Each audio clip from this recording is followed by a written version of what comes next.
welcome to the all-new, all-different #1 Comics Podcast, Volume 1, Issue 99! Bob! One more. 99 issues old. This is just insanity. I know. 99. That's a crazy, crazy number to say. I know. It doesn't feel like we've been doing this to get to 99 issues already. Wow. Insanity.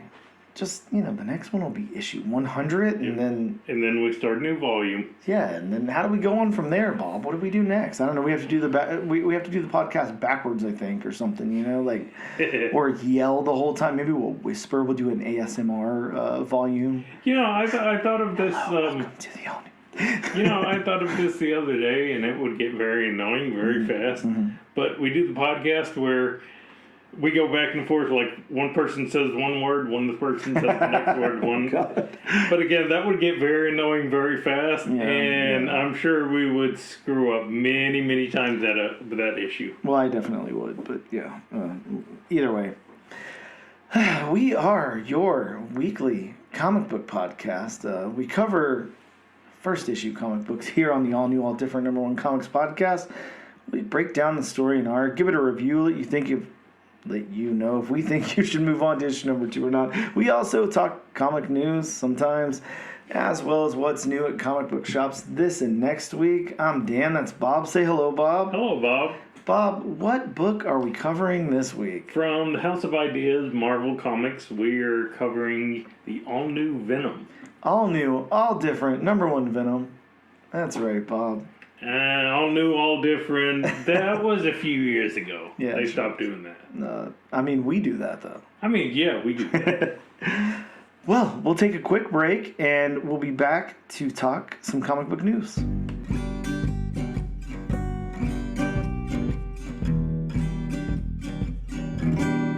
And we are back with issue number 99 of the all-new, all-different #1 Comics Podcast.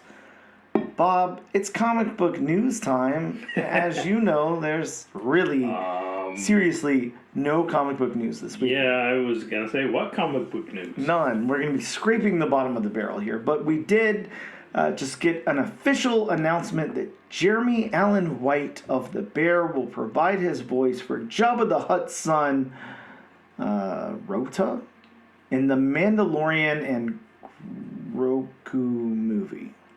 Wow, I'm surprised that's the... Well, I guess I should say second piece of casting news we've heard. Yeah. Of all things, Jabba's son, and they're obviously changing up canon, because in the Clone Wars animated movie years and years ago, Jabba's son was known by a different name, but that wasn't popular enough, and that was before Disney, took over the galaxy, so to speak.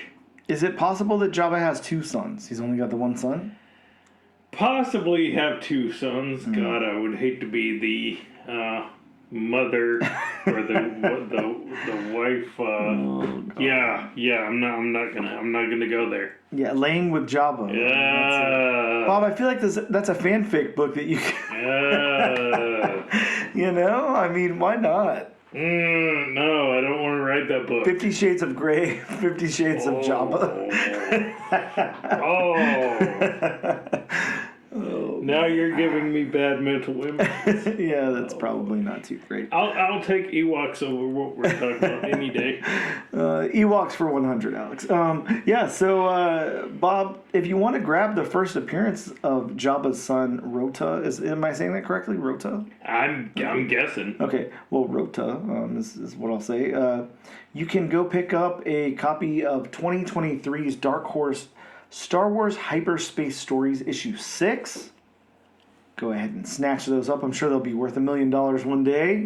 First appearance there. So There's our Star Wars news for the day. Of course, an Invincible Season 3 trailer dropped. So, I don't know. I guess check that out if you're into Invincible. Bob, we do this sometime. Actually, before we get to this, let's... you know what I have to do now. Quash the elephant in the room. Yeah. Eat that crow, Dan. Eat that crow. Yeah, definitely. So over the last few weeks, months, whatever, and then especially last week, we talked a little bit of Creature Commandos, DC, James Gunn animated series on Max. And I mean, I did very clearly say I wasn't that stoked about it. I didn't think it looked that great. I didn't,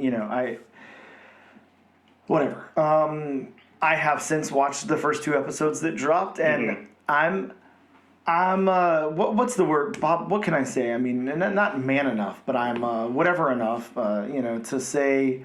You're humble enough. Humble enough. There you go. I'm humble enough to say I was completely wrong. I really, really enjoyed those first 2 episodes. I thought they were great, fantastic, very enjoyable. The characters were good.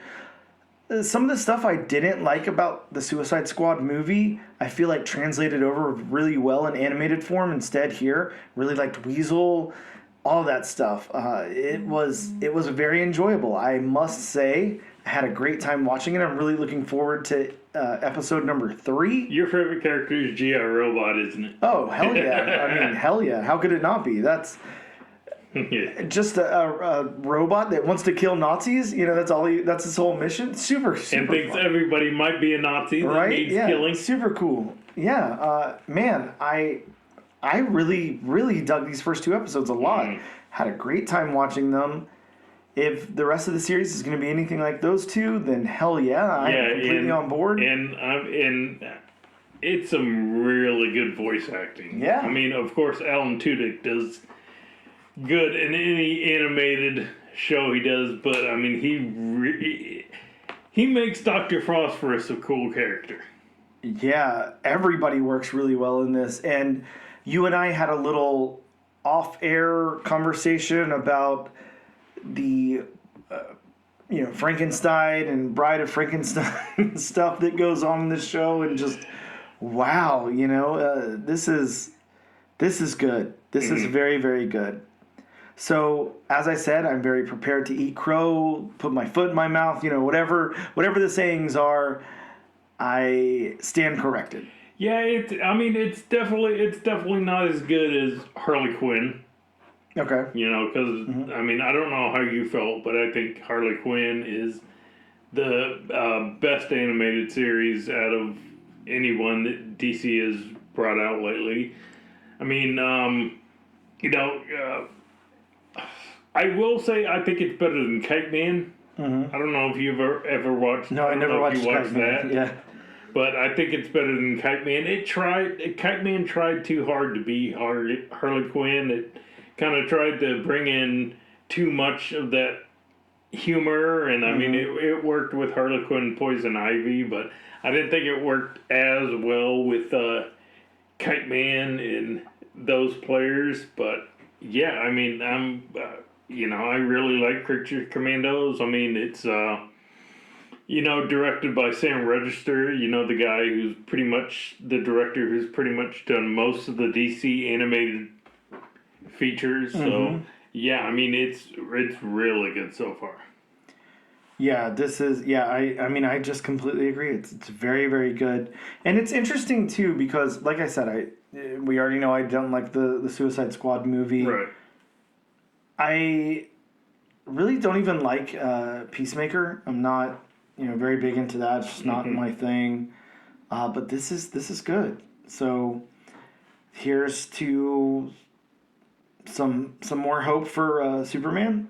Hopefully Superman's going to be really good.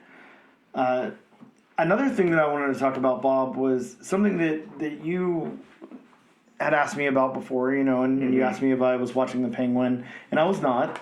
I haven't watched any of The Penguin, and it really wasn't even on my radar. I think Colin Farrell's really good, and I know he was good in the Batman movie, but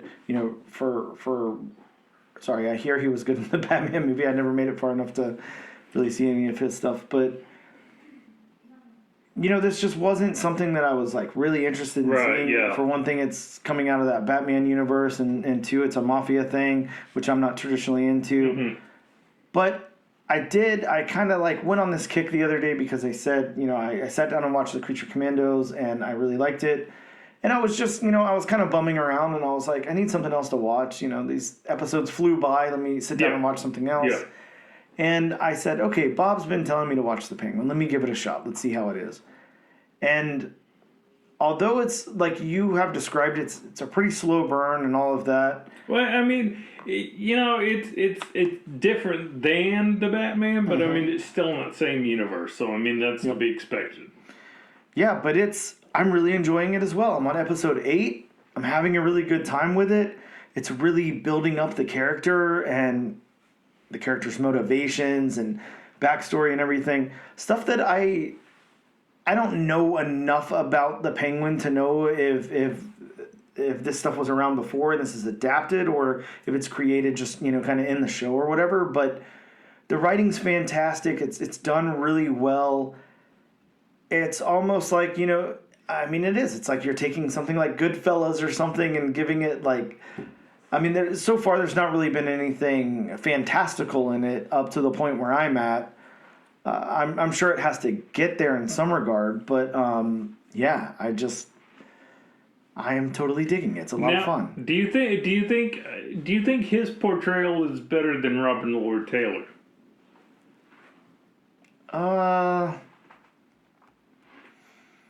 Because Robin Lord Taylor, I know that show was supposed to be kind of the, origin of Bruce Wayne and Batman, but Robin Lord Taylor kind of stole the show in that series. Yeah, I don't know. I mean, it's different. That's for sure. Mm-hmm.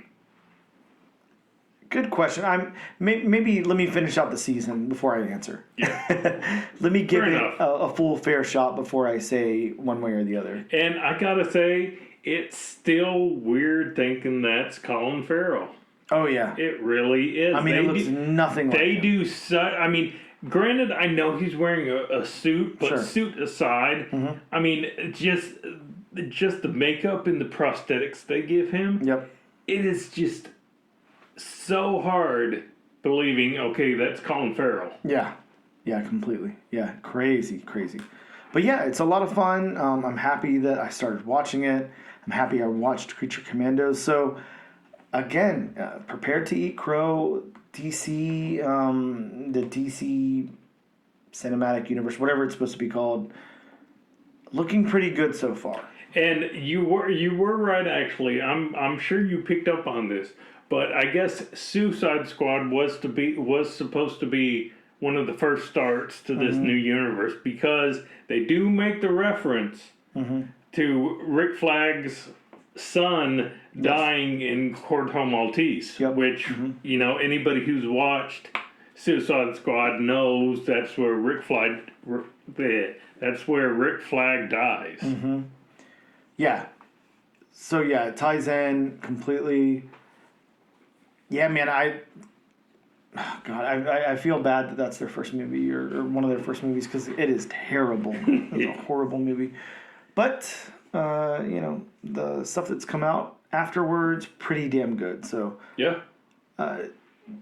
One of the things that I've said a lot, on this show and to you and to friends and everything like that is, since we're in the supposed superhero fatigue and stuff like that, I always say, why don't some of these companies really utilize some of their different characters that aren't superhero related or whatever. And while I'm not saying that Creature Commandos, completely crosses that line, it's still going to be like an anti-hero story or whatever. It's not going to go like full horror or anything, but at least they're doing something different with it. I do like that. I appreciate that. I think that that's what we need. And I hope that Marvel pulls out some of that too. They have before with the Werewolf by Night special. And I hope that they continue to try different things like that. I really want to see some of these lesser characters. Yeah, and dip into something different, something not so superhero-y. Dip into some of the horror stuff or just some of the different stuff that they have going on. So see, and sorry to cut you off. No, please. But, this is one thing I brought up. I mean, it's not 100% comic book related, but I have watched the first 2 episodes of Skeleton Crew, which you said you have not. No, which not yet. I'm sure you're going to be watching soon because Yes. you were really looking forward to that series. Definitely. But I'd say the first 10 minutes of the first episode had me hooked. Mm-hmm. Just, if nothing else, it delves into a different part of the galaxy. It doesn't have, it doesn't do the usual, Jedi, Sith, all that kind of stuff. It doesn't deal with the Empire. It doesn't deal with any of that. So, just off the basis of it's something different. Yeah, and I feel like that's what people ask for. Mm-hmm. That's what we're asking for. Give it to us. Well, yeah, because even if you're a giant fan of anything, like us being giant fans of Marvel, us being me being a giant fan of Star Wars. Mm-hmm. Sometimes you want to see different, just because the universes are so vast and there's so many players in said universe. Show us something different. And that's the thing, I think. A lot of times it feels so stupid because it's like you've built this world or universe or whatever, but you're telling us there's very limited pockets of said world. Yeah, you only focus on one area of it or something like that. And I know it doesn't always work out. I know, take a look at, some of the big epics before, like comic book movies were the big thing. Your Harry Potters, your Lord of the Rings and stuff like that. I know that once they went to other areas besides, like, their respective, like, trilogy or what is Harry Potter, 8 movies? I don't know, but something like that. Yeah, once you go outside of that, like, it's not as successful. I get it and everything, but there's a whole world to play with. There's a whole bunch of stuff you can do with it. If you do something different, as say like a director or a writer, you don't have to stick to any kind of rules because the rules have not been written. Yep. You can write your own thing. Yes, it's got to have the Star Wars stamp on it or the Marvel stamp on it. But if it hasn't been touched upon before, you can do whatever you want. Yep. Yeah, exactly. You can write your own story. And, take a chance. Who knows? Who knows what good's going to come out of it? And again, remember, like, what you just said, take a chance. Like, that is what the MCU was founded on. Mm-hmm. Did anybody think that Iron Man with Robert Downey Jr. was going to be a huge blockbuster and kickstart an entire cinematic universe? Did anybody think Guardians of the Galaxy was going to be even a tenth as big as it got? Nope, not at all. But James Gunn took a chance on those characters, and look what he was able to do with them. Yep. Yeah, definitely. So, take a chance, especially in these vast universes. Mm-hmm. Because, who knows? Who knows what good comes out of it? Yeah, I completely agree. I could not agree more. Bob, again, we don't really have any news this week. It's there's just no news. I don't know why. I don't know what's going on right now. You know what's going to happen. We're going to record the podcast, and then it's just going to be like alert after alert after alert. Yep. Of course. We're going to get some info that, like, I don't know, all of a sudden, let's say, let me think of a deep cut. Who's a good universe? The Malibu universe will. It's coming back. Have an update on the Spawn movie? Yeah. Oh, yeah. A huge update on the Spawn movie. A trailer's going to drop. Oh, man. Wait a minute. They haven't even done the casting yet. That's all right. It's a surprise announcing. AI trailer. I'd watch it. Sadly. So that's pretty much the news. We'll take a quick break. We're going to come back and talk about what's new in comic book shops this week. We'll be back in just a sec.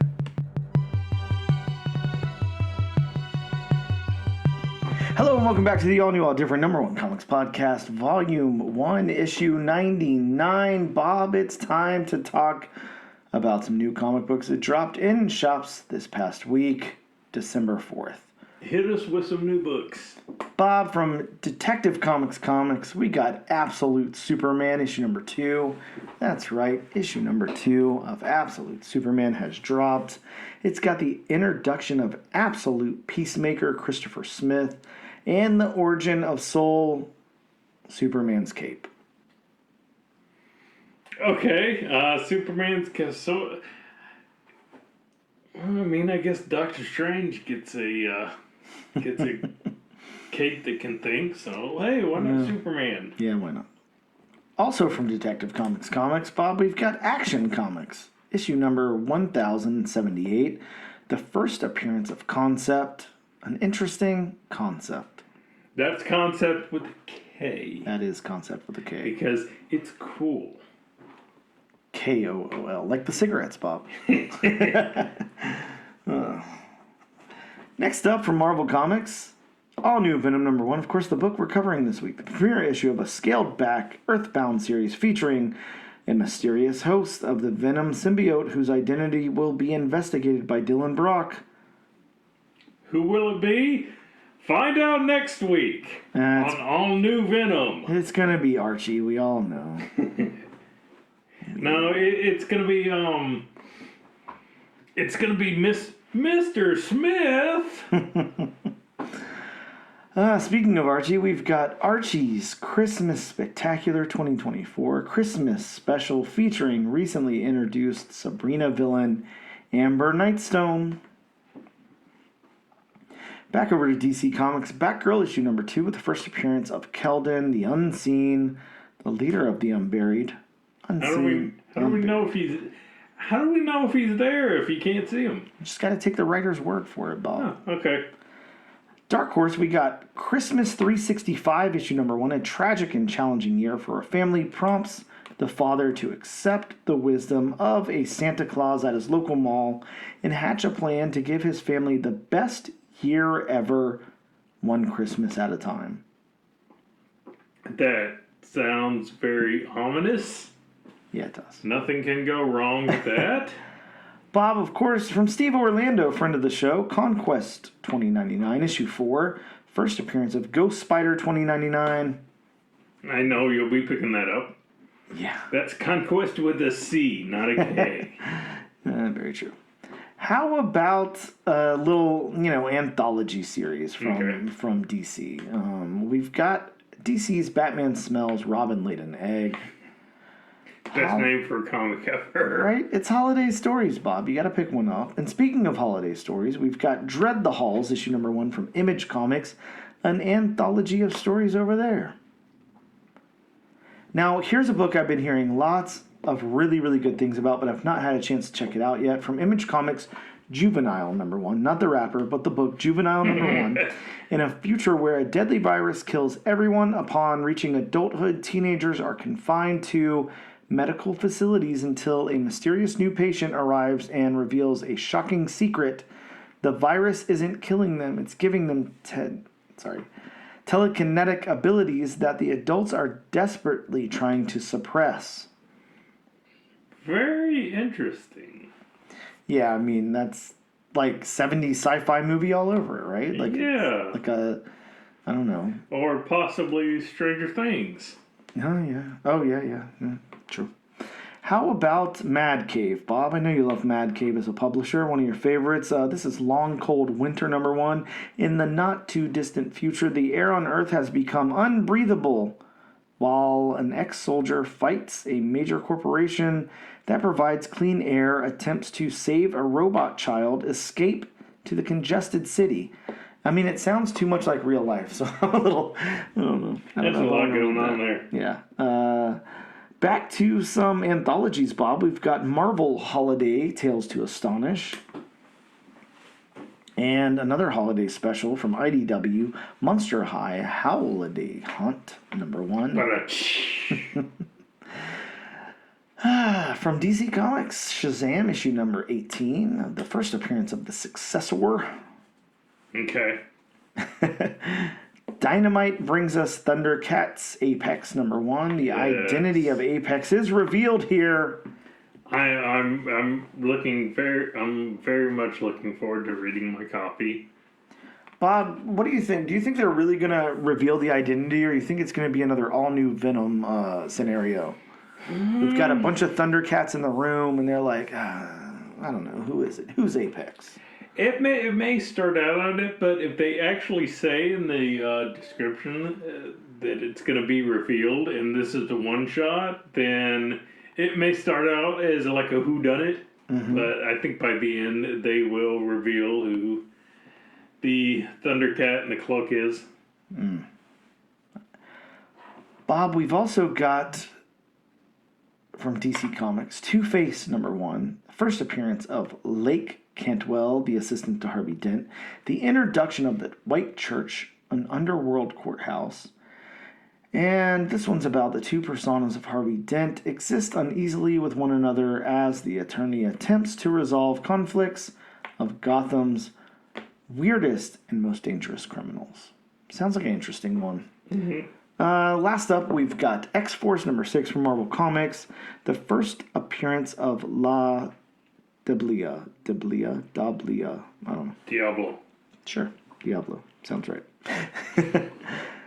And those are some of the new books that are out in comic book shops this week. We're going to take a quick break. We're going to come back and talk all about All New Venom, issue #1. So stay tuned. Hello and welcome back to the All New, All Different #1 Comics Podcast, issue 99. Bob, I think it's pretty fitting. I don't know, the number, just I like it. 99. It's a nice, cool number. It's like a cool episode. It's really interesting to get that far in something where you're like, I'm about to hit 100 of these things. I was going to say double nines are cool, but a 1 followed by two zeros is right? even cooler. Even cooler? Yeah. But I feel like this is fitting, I'm thinking back to we're both around the same age, in our early 40s, and in the early 90s and everything, Venom was just such a huge presence in comic books. And I don't know about you, but I was such a huge Venom fan when all that stuff was coming out, and I just feel like, it's so fitting. 99 and a new Venom here and everything, just super cool. So too bad you didn't get paid $300 for your drawing of a black suit. Yeah, nobody would have paid anything for my drawings, that's for sure. Definitely not, Bob. Let's talk about All New Venom, though. I'm going to read a synopsis from Marvel really quick here. Bob, who is the All New Venom? Sorry, it was all capitalized, so I had to yell it. Okay, yeah. The smiling, swashbuckling spider hero, New York, loves to hate is back. And more fun-loving than ever. That's right, it's Venom. An all-new host is taking the symbiote in a whole new direction. But who? It could be the journalist, the terrorist, the sidekick, or even the mayor. We're giving you all the clues, good believers, but you won't know until the mask comes off. Writer Al Ewing takes Venom in a completely new direction with artist Carlos Gomez, bringing the story to gorgeous life. That's an interesting synopsis. It really is. You don't read many of them written that way. No. Very interesting. Bob, of course, as they mentioned in their synopsis there, we've got Al Ewing writing the book, and it's illustrated by Carlos Gomez. Al Ewing, you guys should probably know Al Ewing. He's a British comic book writer, and he did a lot of work on 2000 AD and Marvel, of course. He moved over to Marvel after a little bit of time, and then he started doing things like Immortal Hulk. I don't know if you've ever heard of a little book called Immortal Hulk, Bob. Just a tad. Here's one. This is like a super underground book, so you probably actually don't know this one, but The Avengers. And then Nice. Guardians of the Galaxy. Yeah, man. Dude is just all over the place. He's done X-Men. He's done Sword. He's done a lot of really, really cool stuff. Created a lot of cool characters. Al Ewing is like... If I really had to think of the kind of stuff Al Ewing writes, it's like he is, I feel like the epitome of like in the time period we're in, writing soap operas with superheroes, and like he's just really, really good at this stuff. It's really, he does seem to write a lot of sweeping epics. Yeah, the dude is really good.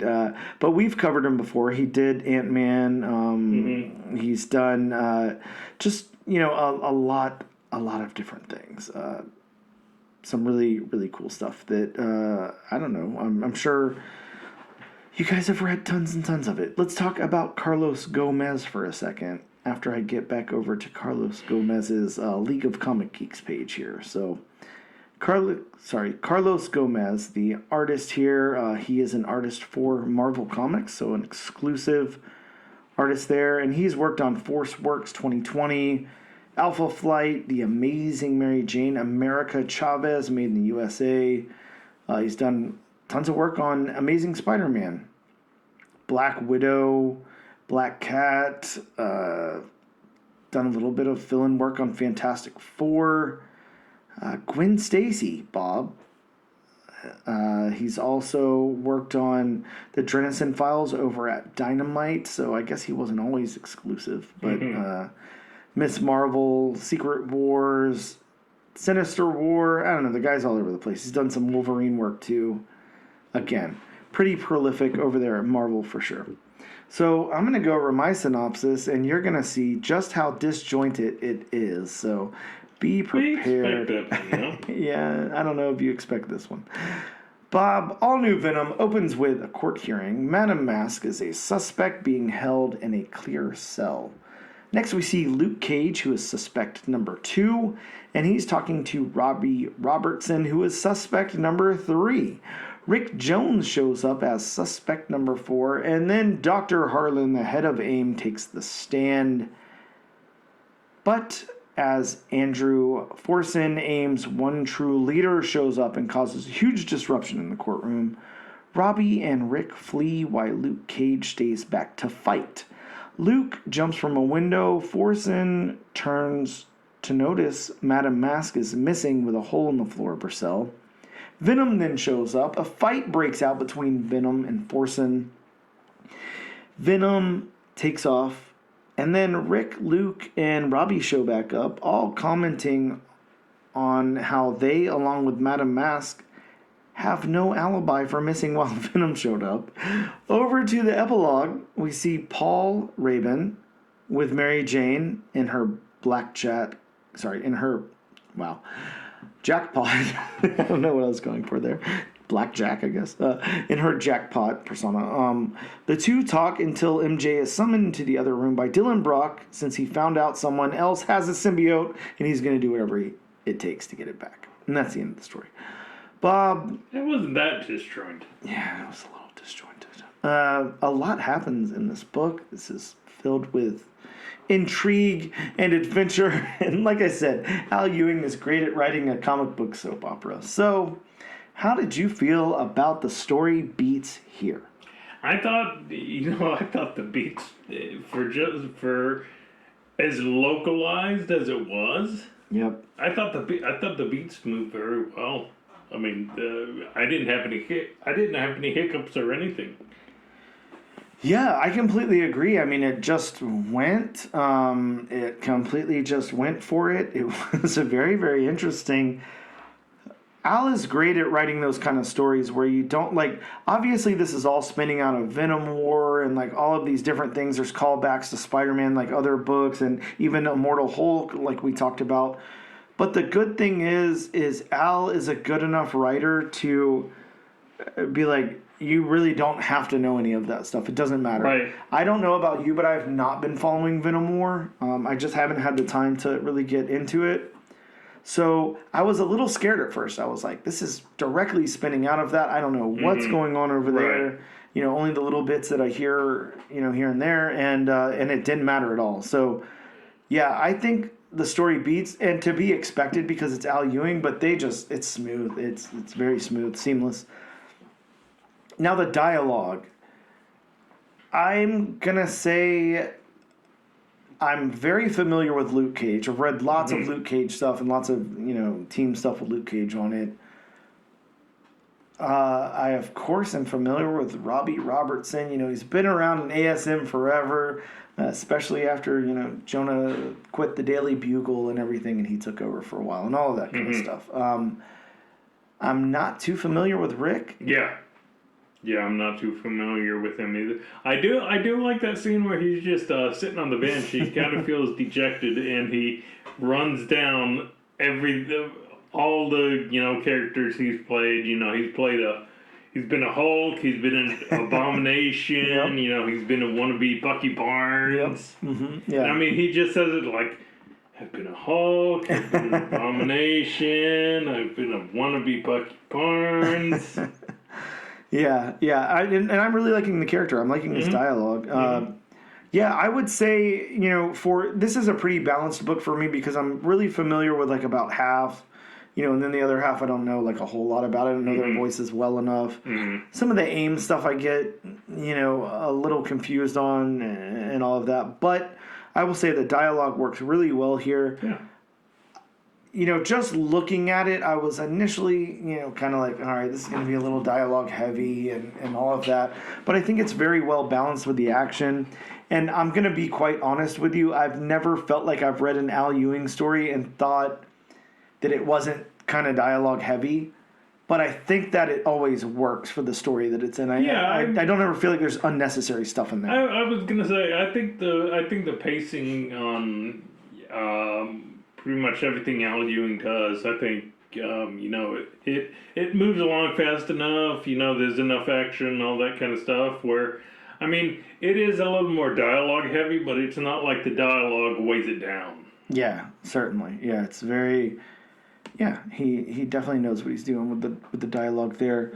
The narrative of this book, I feel like we kind of already touched on it. The narrative is a whodunit, basically. Yeah, and it's cool because it's even called to in the book. I can't remember exactly where, but we get that kind of like Clue reference in the book, and I really like that. I love the structure of. It just so happens that Rick, Robbie, and Luke are out of the room, and Madame Mask isn't there. We don't know why. Yeah, I mean, it's kind of a callback to the old Superman's shorts or Superman series. Where something happens, Superman saves the day, and it's like, oh, Clark Kent, where did you come from?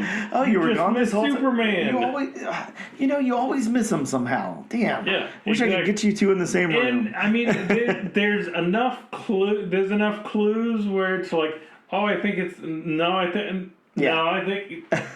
So yeah, it keeps you on your toes. Yeah, it definitely does. I think the narrative definitely works for the story. How about the world building, Bob? This is going to be interesting because we're in a courtroom. I was going to say world building and locations are going to be simple, but they're going to be hard. Yeah, exactly. Yeah, they're both. It's a double-edged sword here. But I will say that this has to be. I imagine if you're.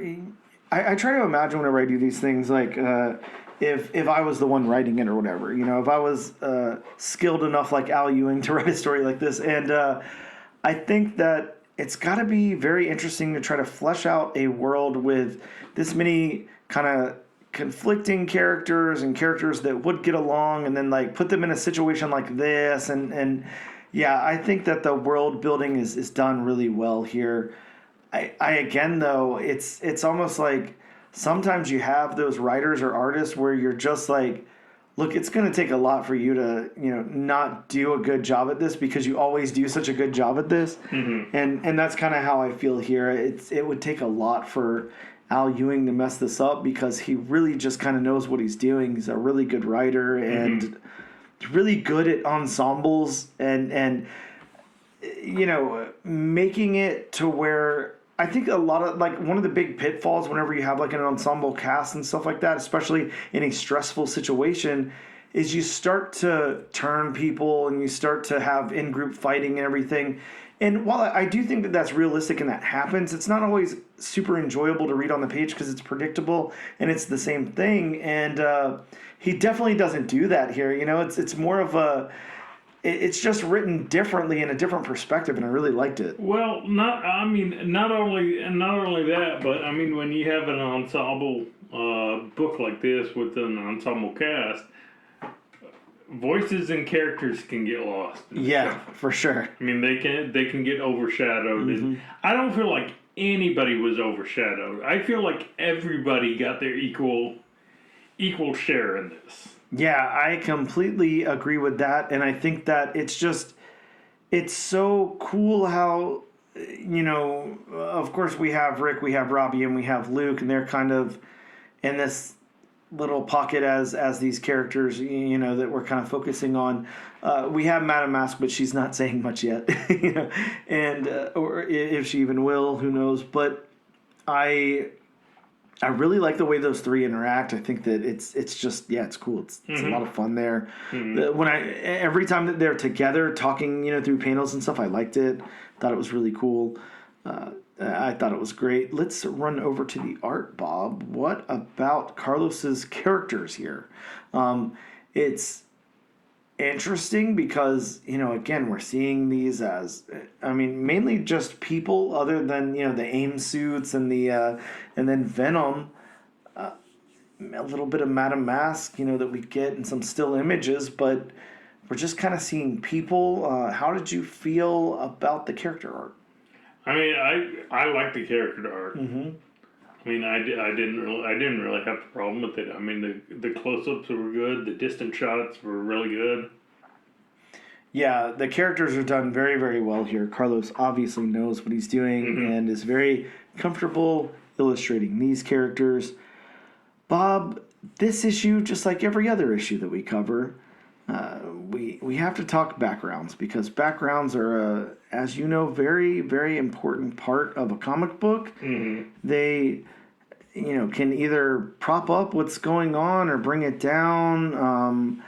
This one, I feel like, not that I feel like it's going to be a problem to go over the backgrounds because they're there, but it's going to be interesting. Most of this entire issue takes place in a courthouse, so you're really seeing kind of the same backgrounds, but nonetheless, I feel like we are really seeing some backgrounds. So if you would like to talk about those backgrounds for a second, you're seeing the same backgrounds, but then like when Luke Cage gets knocked out the window, you see some outer shots for a little bit. You see. I'm not gonna say there aren't any solid color backgrounds, because there's really not a whole solid. In each background, yes, you get one predominant color. Like I have it open. I have it on a page right here where you see basically the green of the aimed guy's blast, and then you see the blue background where there's an action shot of Luke punching the AIM guy. But besides that, it has like those sped up action line effects. I don't know what you would call them. Yeah. I don't know the specific name for it. So it takes away from just being a solid color panel. And like I said, when Luke Cage gets knocked out the window, you see all the individual panes of glass on the building in the background. You see, and I do like what Carlos Gomez does. There's one shot. It's got the back of the benches early on in the book. I kind of like that kind of almost grainy kind of line work coloring. It just adds a little bit more grittiness to it, where it doesn't, totally look like it's, just bright and cheery and almost cartoony. It almost has, kind of like that real world grittiness effect to it. And I think the backgrounds are great here. I really like them. I think that it would, I don't know, in my opinion, it seems like it would be hard to illustrate a courthouse in a comic book and make that interesting, but it does. It looks good. It looks realistic, in comparison to what's going on. That's why the backgrounds were kind of tough for me in this book, just because it localizes itself to one location. So, it's not like you get sprawling vistas or anything like that. Yep. Yeah. Completely agreed here. So here's something that I kind of want to point out. I just don't want to miss the opportunity. We don't have this isn't on our list of things that we normally talk about, but dude, I really like the automatopoeia here. It's super interesting. It's goofy, and it reminds me of like, you know, that 90s stuff. Like, I like when Venom, you know, is getting in the fight with oh god, what's his name, Forsen, here, and he's shooting webs and everything, and the automatopoeias like plip and squelch and wham and splurt, and there's one big one here that's splooch and whoop, and yeah, man, the onomatopoeia during these fight scenes is just awesome. I really like it. It's super fun, really, really cool. And speaking of the art, I'm sorry, but I just have to give a shout out to Rick James's T-shirt. Oh yeah, that Marvel Comics. Yeah, very meta, very on the nose. Yeah, and it's I know there's been instances of this before, but I'm trying to think how you tie in Marvel Comics in the 616. Like, how does that work? Is Marvel Comics a actual thing in the 616? I like to explore that. It's very fun. Well, I mean, is Jack Kirby? Yeah. I mean, look, I mean, he may be part of the DC universe, and he may be part of the Marvel universe. Who knows? Yeah, very true. Very true. Next up, we're going to talk about locations. I think we already talked about the locations enough. I don't think there's much else we can say about that. Yeah, I mean, they're basically one location. Yeah, That's it. It's a courthouse, and then a very quick scene of outside of the courthouse, and then you know, and then we are wherever Mary Jane and Paul and Dylan are. I don't know exactly where that's supposed to be, whose house it is. I'm guessing that's Paul's apartment. Okay. I'm guessing. Makes sense. Yeah, it looks like okay. I guess Mary Jane came to the door. Okay. Yes. I see. Okay. Yeah. So I mean, there's not much to talk about locations. They definitely work in this story. Is all I'll say. Then the colors, we do have a dedicated colorist on this book, Bob. We have a color artist, and that color artist is Frank D. Armenta. Armenta. I don't know. But yes, we have Frank here doing the colors, and I'm just, you know, I'm going to say they're fantastic. They look really, really good. They fit the tone of the book really well. Yeah, the colors work well for me. The palette's really cool, and it's I'm a huge fan when we get this unnatural like green color in comics. You know, this I don't know what you call it, but like this toxic radiation sludge, green. Radiation like hue and stuff, and the Forsen from Ames, you know, in a suit and everything has that, and yeah, The gold on Venom, I think that's something we need to talk about for a second. The black and gold Venom costume here. I think it works. Yeah, I love it. I think it works great. Think about it in contrast, like with his tongue and everything. Yeah, it's coming out really cool. I like it. And I mean, it's not like an over the top gold. No, yeah, it definitely works. So yeah, I'm really enjoying the colors on this as well. So Bob, you know, that takes us to the point where we either recommend, don't recommend, whatever this book. I'll let you go first. How's that? So I'm gonna you know say, I mean, if you're a fan of whodunit books, if you're a fan of, you know, mystery books, you know, suspense books or whatnot, or if you're just a fan of Venom in general, or, you know, Luke Cage, or you know, even if you want to learn more about Rick Jones, you know, then yeah, I would definitely recommend this book. I mean, it's got really good art. It's got really, really good writing. Yeah, that's for sure. So yeah, I mean, I think this book checks all the boxes. Right, it's pretty much a win. I mean, you can't go wrong with this. It's and I think it's very important to say, like I said in the beginning, you actually don't need to know anything. You can go into this. It kind of tells you who everybody is. I mean, if you need to do like a quick like Marvel Wiki search or something on the characters or Wikipedia or something. Who is Rick Jones? Yeah, sure. I mean, you can. Or like I've said before, Bob, we are clearly not sponsored by, but head on over to leagueofcomicgeeks.com or their app. Me and Bob both really enjoy that app and use it every day. But you could dive a little deeper into some of those characters if you want, see where their first appearances were and some of the other titles they're in, and get a little synopsis of them and stuff like that if you need to. But For me, yeah, this ensemble really works. I like putting these characters together in this courtroom setting.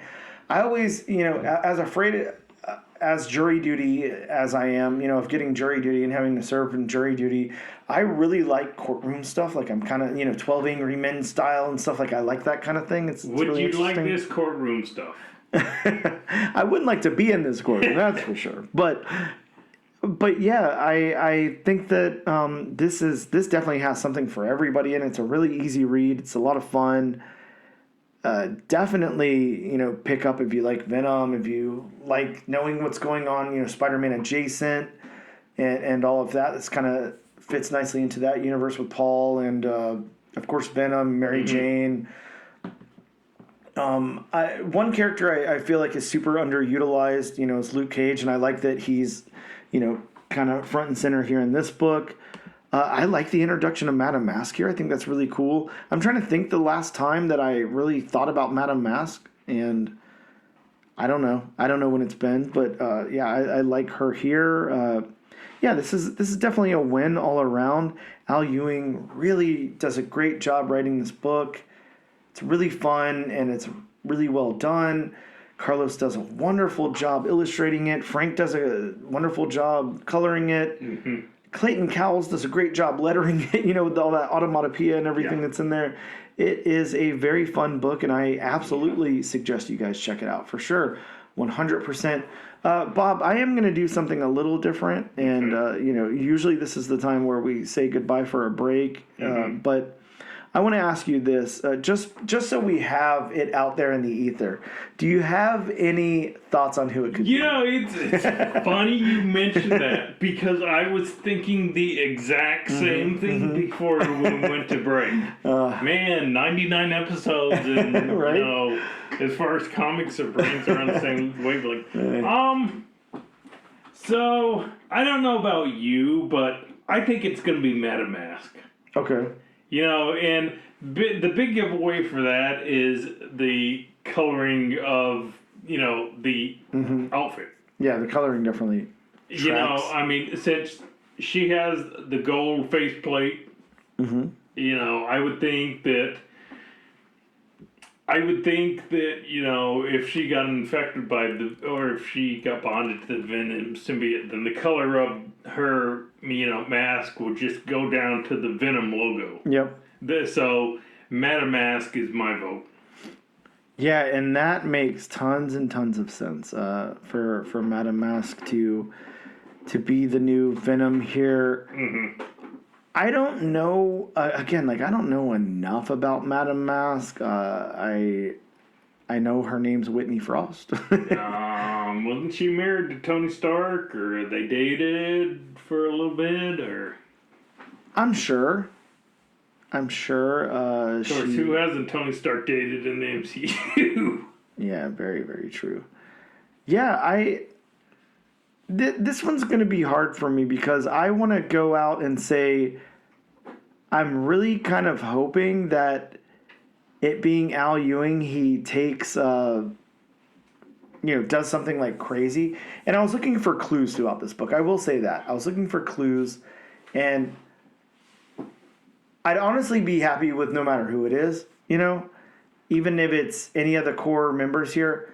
But, Bob, I am hoping that it's somebody completely different that we haven't seen in this book yet. Juror number 12? It could be juror number 12, for one thing. It could be the judge. Bob... because the judge was in the room the entire time. True. Yeah, very true. Bob, one thing that stuck out to me was whenever Venom said something about using judo. So I was trying to think... Do you think that could have been Luke Cage? No. I'm going to say I was thinking who's the judo master of the 616. And I'm not talking judo master from DC, because that's that's a different... I don't think we're getting a crossover. See, but it could be Luke Cage because he hung around Danny Rand for all those years. Well, Bob, I almost just wanted to go with... It can't be Shang-Chi. That's where I was going, Bob. I wanted Shang-Chi. My vote is for Shang-Chi, so... It's not any of these four suspects. It's Shang-Chi. Yeah, I mean, why not? Why not? That would be awesome. I mean, for all we know, it could be Mary Jane. It could be MJ. That's very true. That's very true. Okay. Again, right now, my prediction is Shang-Chi, just because I think it's fun. Your prediction is Madame Mask. Yeah. We're going to see where this ends up, and we're going to talk about it on the show. So I cannot wait for that big reveal. But yeah, who knows when this isn't going to be revealed till the final panel of the last issue. yeah. I was kind of hoping it was gonna be. I was kind of hoping this wasn't gonna be a whodunit cliffhanger, and I'm kind of hoping it doesn't. I'm sorry, but I kind of hope it doesn't drag on. Now, here's another question, Bob. Would you be satisfied if they went the 90s DC route and they said they gave you a couple of hotlines and they're like, call. And that's how we figure out. Do we have an auto dialer? Yeah, I'm sure now it'd be very easy to fix get the one. game? Yeah. But I can't wait. This is just fun, man. This is a lot of fun. Super fun book. Super fun concept. Love it, Al Ewing and Carlos Gomez. There, you guys rocked it. We'll take a quick break and we'll be back to talk some new comics that are in shops next week, and we'll see if Bob did it.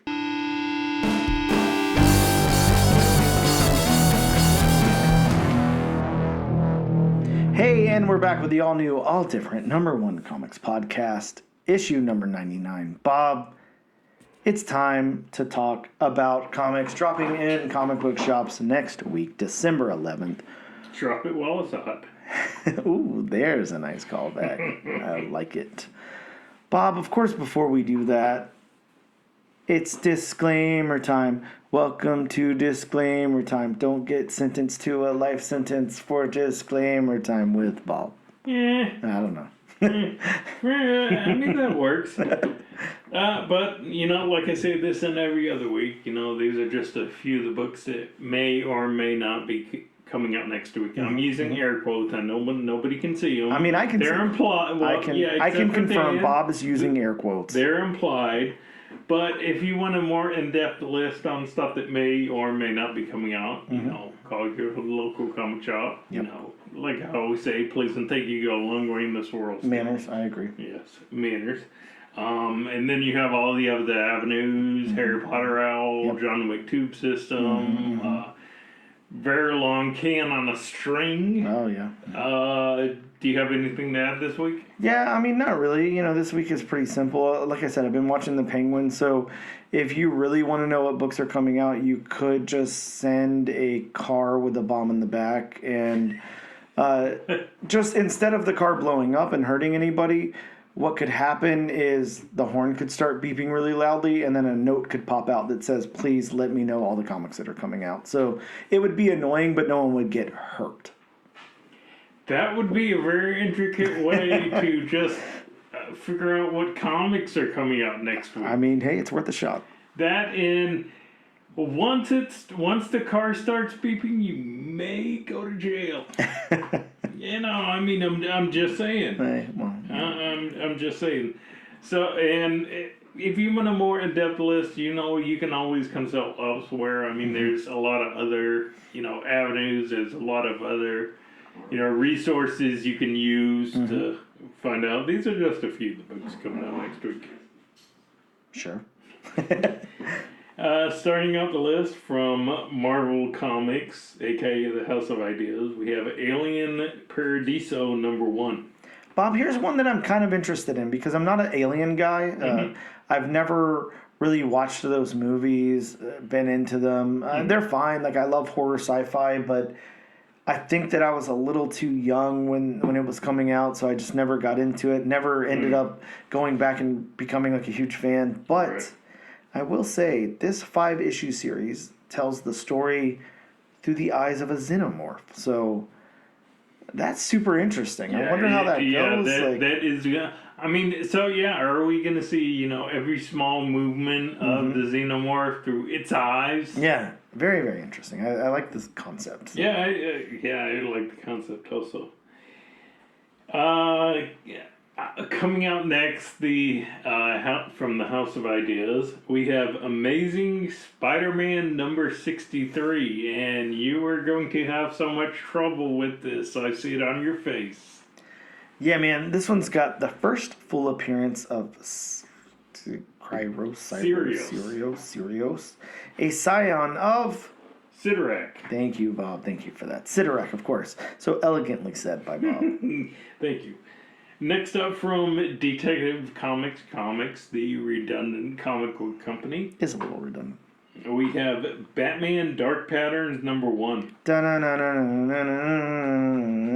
Dark Patterns. Because sometimes you just can't get rid of a bomb. It's true.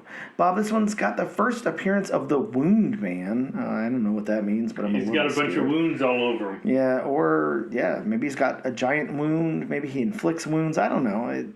Who knows? Maybe he just has a t-shirt that says wound. I was going to say, you know how Victor Zsasz always marks himself? Yep. Mm-hmm. Wound Man just... stabs himself over and over again. It sounds terrible. Bob, this is a series that explores the early days of Batman's detective days as he investigates 4 mysterious cases. How many different times have we had the early days of Batman's detective work depicted in the comic? This is very true. It's very true. Next up from Boom Studios, we have In Bloom number 1. Bob, humanity have always been host to something that has finally bloomed and transformed bodies and minds into something new. Very, very, very interesting concept. Mm-hmm. It's on human evolution. Yep. Mm-hmm. Which, in some schools you couldn't read. Oh, God, that's true. Next up from the House of Ideas, we have Your Friendly Neighborhood Spider-Man number 1. Bob, it's the prequel to the animated series that premieres on Disney Plus January 29th, 2025. Mm-hmm. And I'm really digging the cover. Yeah, me too. This looks like a lot of fun. Sticking with the House of Ideas, we have Infinity Watch number 1. All right, Bob, stick with me here. We have a new Infinity Watch team. Star Colleen Wing, Phil Coulson, Multitude, Prince of Power, Overtime, and Quantum.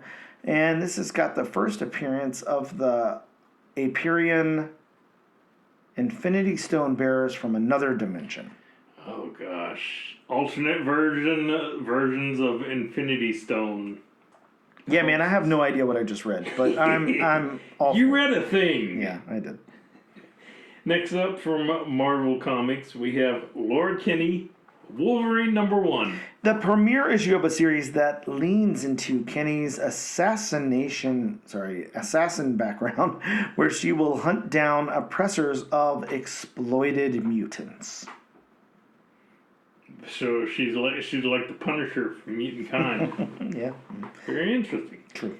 Next up from Marvel, we have Pet Pool Party number 1. Now, Bob, say that 5 times fast. Bob, I know that you are picking this up because it's got 2 first appearances in it. And I normally would say these are stupid throwaway first appearances, but we all know how Dogpool did. And This has the first appearance of Catpool and Mousepool. And I don't know, I haven't seen any official statements yet, but I have actually heard from some credible resources that we are getting a Wolverine Deadpool Part 2. I've heard this also. Yeah, so I think Marvel is like, we're not going to leave that much money on the table. So, So are you saying possibly we could have Catpool and Mousepool and Wolverine Deadpool number 2? Definitely. I mean, look at how many different characters they pulled out for that movie. That is very true. That is very true.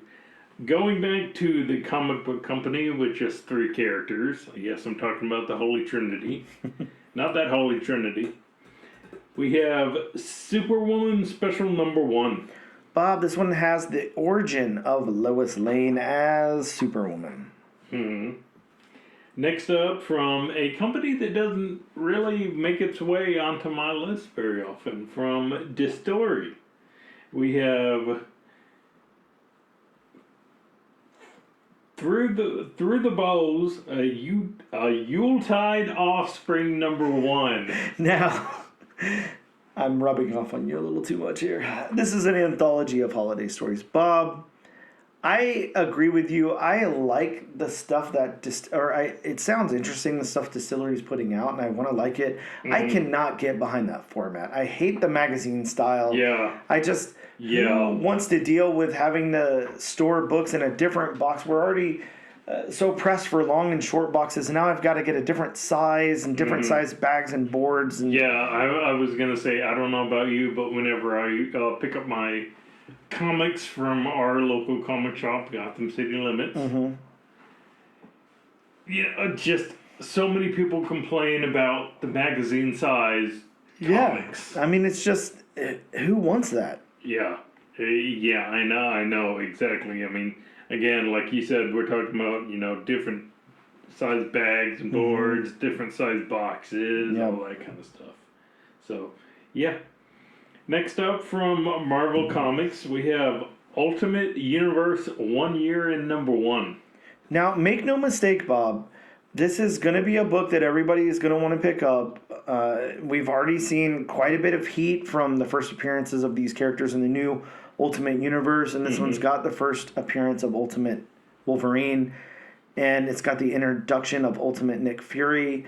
This is a standalone issue that sets up the second year of the Ultimate Universe. But like I said, don't sleep on this.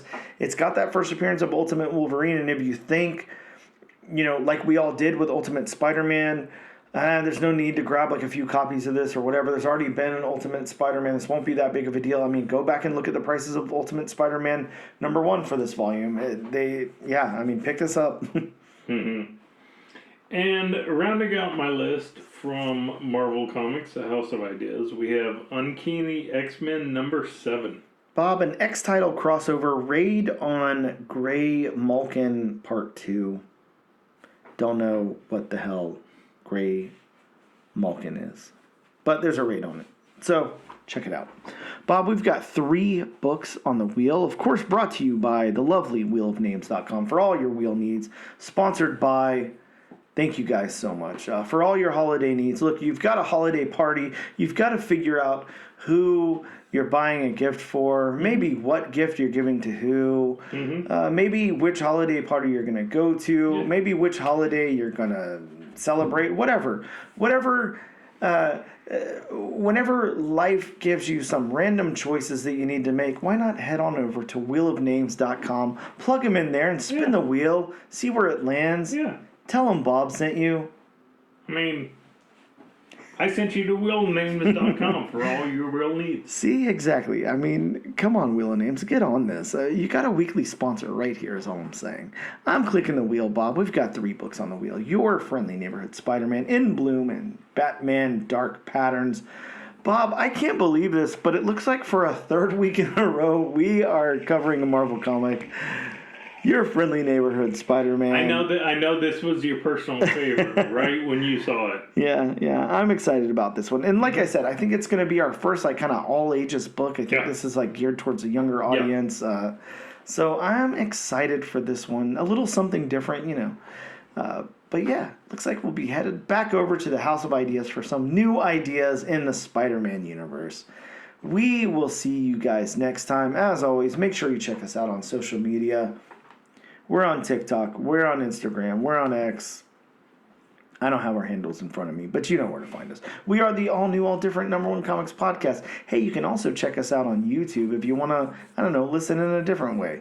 We don't have any video up, but that's okay. You can hear us talking to a static background on YouTube. Thank you guys so much for tuning in, and we will see you next time for issue 100!